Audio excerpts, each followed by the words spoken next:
Good morning, guys, and here we are on my final day in Tobago with Island Grill Tours. Very sad to be leaving, but my wife getting on, so I had to go home. And with that said, it's actually only a very short day. I have about an hour and a half with them, and we're going to check out two places really quickly. So I have my boy David here dressed up in some fancy clothing, as you can see. David, what kind of clothing is that? Rapa Nui, traditional wear. Traditional Rapa Nui wear. Yeah. Very nice. Ariel there. Very, very nice. And where are we going today, just in brief, I guess? This is called the Buccoo Historical Park. Okay. And it's the owner, Lyndon Skeet, will explain more, but it's a really special place in Tobago. We have a lot of events here, weddings and such. Ruins from the old colonial days, and there's like a river in the back. There's an old well, and then these two fantastic mills, which you'll see in a bit.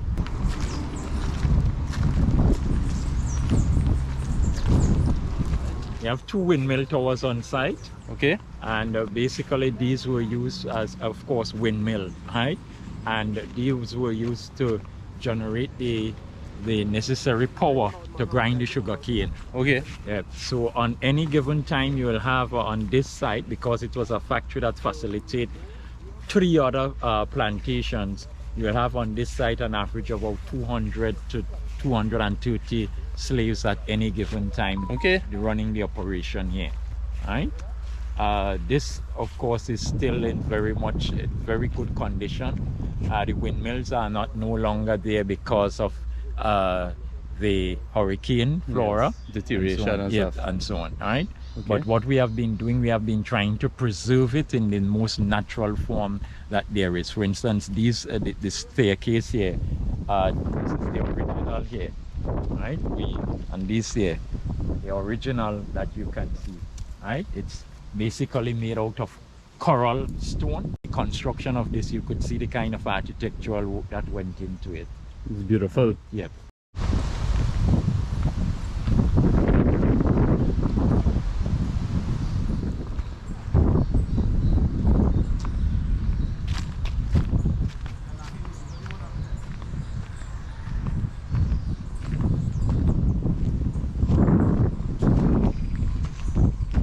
Yes, as I said before, this well was used as a means of water for the entire plantation. Okay. So on a daily basis, this is where the slaves will come to fetch the water for the animals, for cooking, for livestock and everything like that. Also, so far it's the only covered well that we have discovered in Tobago so far. That's amazing. Yeah, definitely. If you look at the kind of infrastructure and the structural integrity, you will see that it was well put together and it is still here.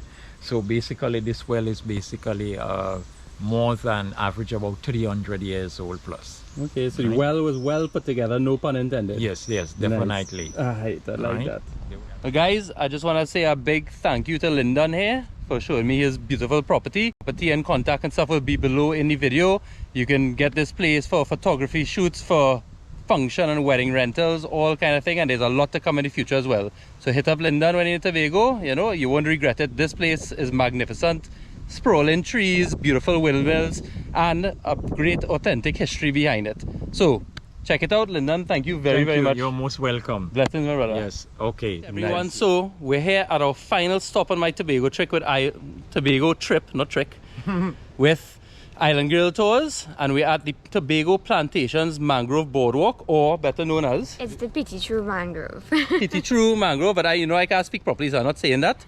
So I just wanted to show off the crew a little bit. This is my last little bit of them, like my boy in the background hiding there. We miss Chris. We miss Chris, who was here with us for the first day. And we're going in, we check it out, show you guys everything, and I hope you've enjoyed it. Let's make some moves. Lead the way, squad.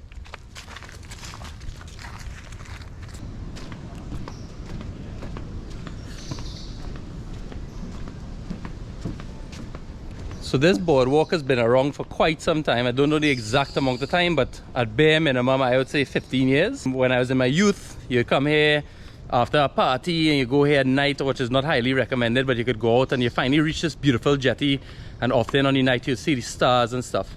I will tell everybody that you can see here, it obviously needs a little bit of repairs and reconditioning.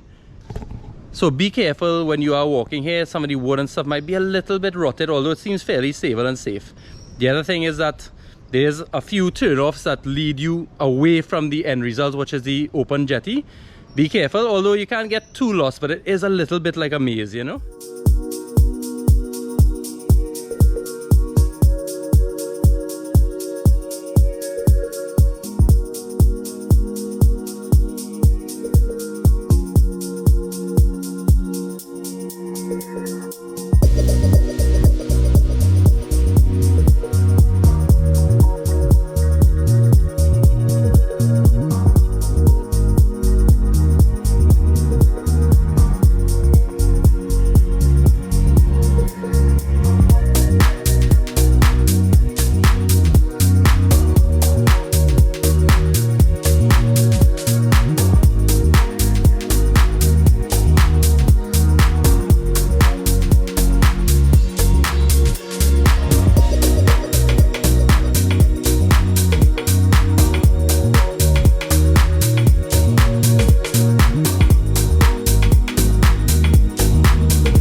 Well everybody, this brings an end to Trini Surfer and Island Grill tour in Tobago, at least an end for this first trip. It has been absolutely fantastic. I learned a hell of a lot. I'm sure you at home learned a hell of a lot, and I can't wait for the next round. Remember to check out all of these people on Instagram and social media. Book a tour, get some henna done, get some photography done. Line with the East Island man and our partner Chris, who's not here to see this. Big up to her too in every way. All the information is linked below in this video. Thank you very much, guys. Say goodbye to all your new friends out there. Thank you, Alan. You're most welcome. Let's go for it. Island Grill Tours!